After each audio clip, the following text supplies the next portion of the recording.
On vous a dit que votre maison est mauvaise et qu'il faut en changer pour être heureux. Bonjour, je suis Françoise Chevalier et j'ai créé l'école de Feng Shui énergétique et humain qui travaille sur 3 piliers essentiels qui sont la géobiologie, le Feng Shui humain, le Feng Shui de la personne et le Feng Shui de la maison, le Feng Shui de l'habitat. Eh bien, je peux vous dire avec certitude qu'il n'y a ni bonne ni mauvaise maison.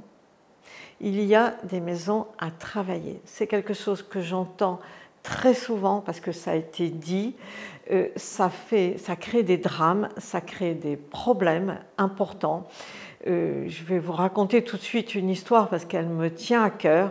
C'est l'histoire d'une jeune femme qui s'appelait Mylène et qui est venue chez moi en formation. Et quand Mylène est arrivée, elle était habillée tout en noir, elle n'habitait pas très loin de chez moi.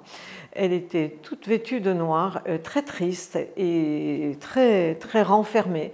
C'était à l'époque où je faisais toutes mes formations en présentiel, donc elle est venue pour la première fois, passer 3 jours chez moi. Et bon, voilà, les 3 premiers jours se sont passés.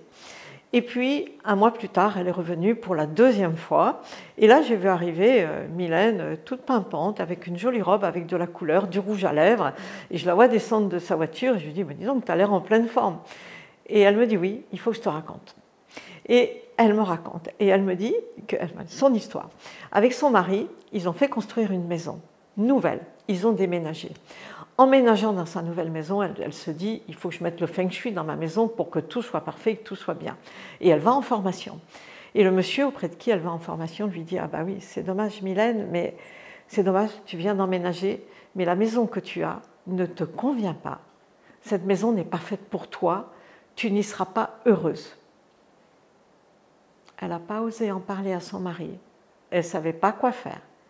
Elle est rentrée chez elle, déconfite, ne sachant pas du tout quoi faire. Elle y est retournée à sa formation et lui a dit, écoute, j'ai une solution pour toi. Tenez-vous bien. J'ai une solution.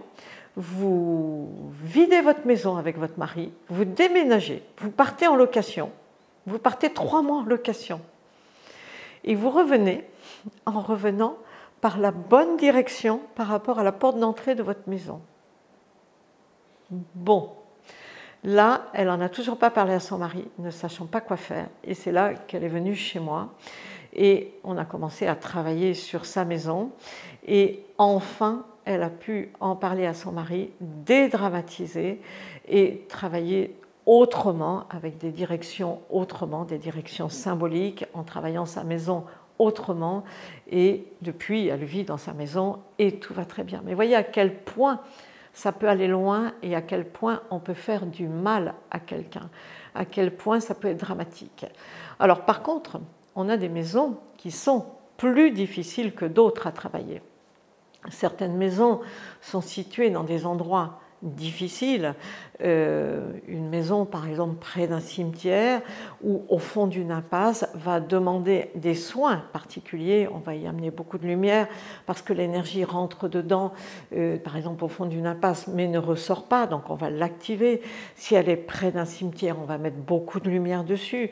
Si votre maison par exemple c'est un moulin, voilà, j'ai eu plusieurs personnes pour acheter des moulins, c'est très romantique d'acheter un moulin, mais un moulin c'était pas fait pour vivre, c'était fait pour le minotier, c'était une activité et il s'est passé beaucoup de choses dans les moulins. D'abord le moulin est complètement entouré d'eau puisqu'il a un bief tout autour, il est sur de l'eau complètement et puis il y a eu aussi beaucoup d'accidents dans les moulins, enfin, il y a eu beaucoup de choses à travailler et le moulin en plus est très encaissé, il est très en profondeur. Bon, on active l'énergie dans les moulins. Même chose, les gens qui habitent dans des châteaux en haut d'une colline en plein vent, oui, effectivement, c'est pas évident. C'était pas fait pour ça à l'origine. C'était fait pour. On mettait le château en haut pour voir s'il n'y avait pas un ennemi qui arrivait, qui allait nous attaquer. On avait une vision très très au loin. C'était pas vraiment pour y habiter. Donc on va planter, on va arborer, mais on sent bien qu'on est un peu exposé à tous les vents. L'idéal, c'est la maison à flanc de colline, avec une colline derrière soi et une belle vue dégagée devant soi. Ça, c'est l'idéal. Quand on peut l'avoir, c'est parfait. Donc quand on a une maison qui est plus difficile à travailler, on va la travailler, on va l'équilibrer, on va amener ce qu'il faut.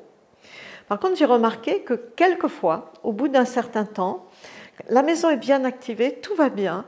Et par contre, les personnes, quelquefois, me disent « Ah, c'est marrant, on a envie de changer de maison. On a envie de la quitter. » On la remercie, on a été heureux, on y a passé 1 an, 2 ans, 3 ans, 10 ans, 20 ans. Mais on a envie d'aller ailleurs, on a envie d'un autre endroit. Eh bien, tout simplement, c'est que la maison ne correspond plus à leur énergie du moment. Ce n'est pas parce que la maison est bonne ou mauvaise, c'est qu'elle ne leur correspond plus, ils ont envie d'autre chose. Donc vous voyez, c'est tout à fait différent comme méthode et comme approche. Donc faites attention voilà, à ne pas vous laisser dire ça. Si c'est le cas, venez me voir, je vous expliquerai, je vous dirai ce qu'il en est. Les maisons sont à travailler, c'est certain, surtout en géobiologie, surtout en circulation de l'énergie. Voilà, il y a beaucoup de choses à faire dessus, mais ce n'est pas pour autant qu'elles sont mauvaises. Elles sont à équilibrer. Donc voilà, retenez bien ce mot d'équilibre et d'harmonisation des maisons et travail de la géobiologie et des énergies. Voilà. Donc je vous souhaite une belle vie dans votre belle maison.